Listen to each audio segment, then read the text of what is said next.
травму сухожилия — это ну, не то чтобы прям вообще разрыв, да, хотя такое тоже может быть. Это могут быть вообще мельчайшие микроразрывы.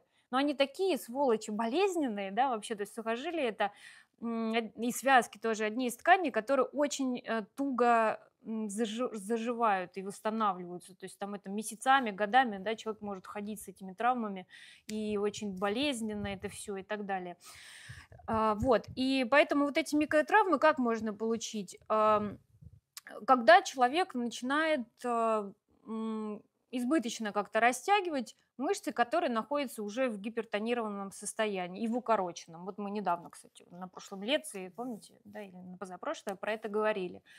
То есть мышца укорочена по каким причинам может быть? Вот вы сказали, да, что они не тренируются, вот они не тренируются, да. То есть мышцы, которые не тренируются, скорее всего, она укорочена, она слабая, вот, и она в гипертонусе.